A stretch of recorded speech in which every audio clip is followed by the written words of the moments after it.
Okay, welcome everybody. I'm really pleased to see so many out today.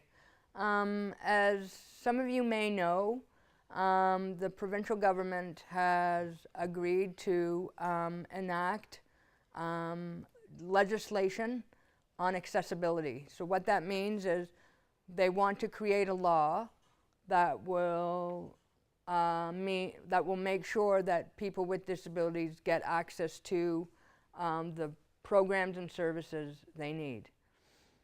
We're going across the province, doing consultations, getting feedback from people about what people think should be in this legislation.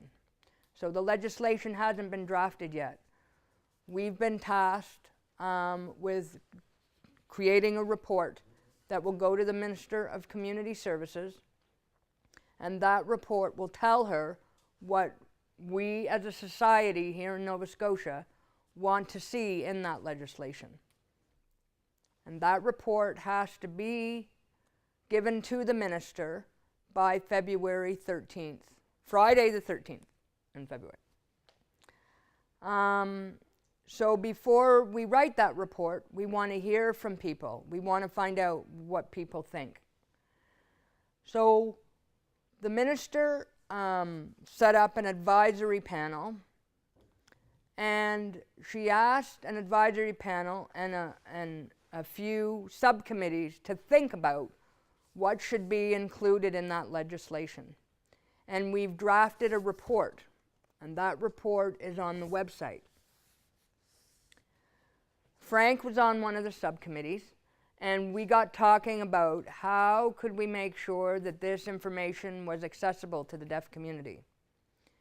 We started out by trying to do this whole document in ASL in small video clips. But we realized that we needed more time to do that.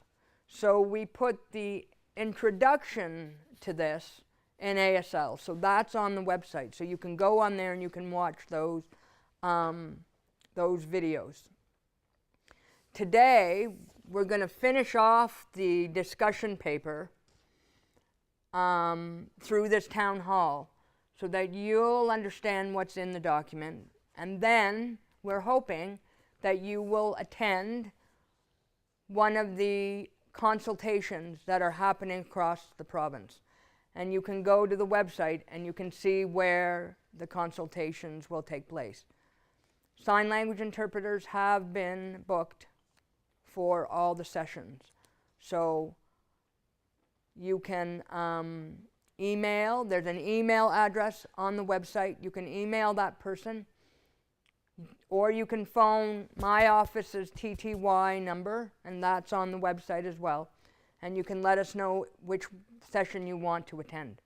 And let them know that you need sign language interpreters. They're going to be there, but it would be good for us to know how many people will be attending sessions.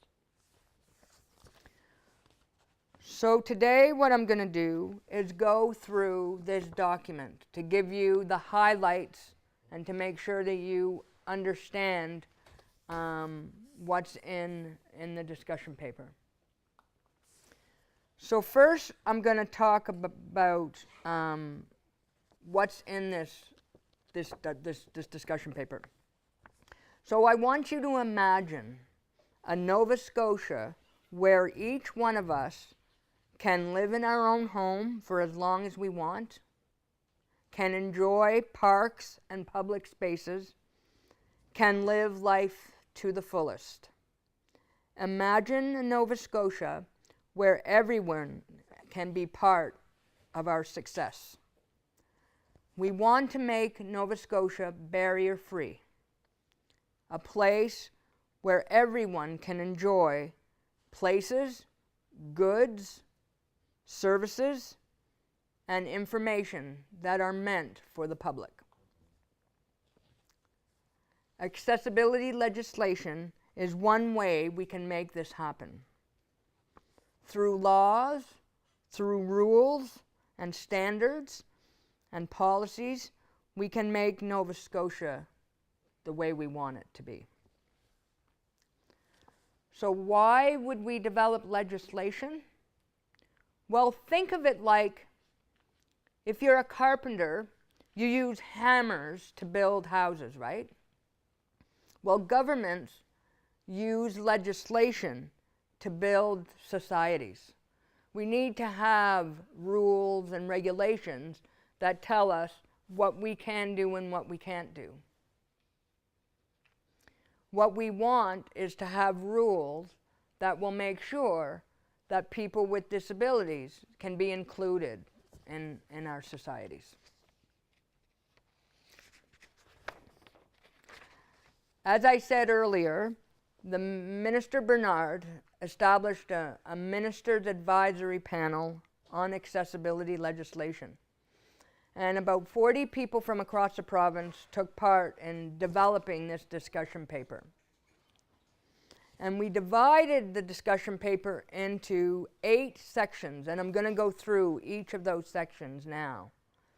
And these sections are sections of what the legislation could look like.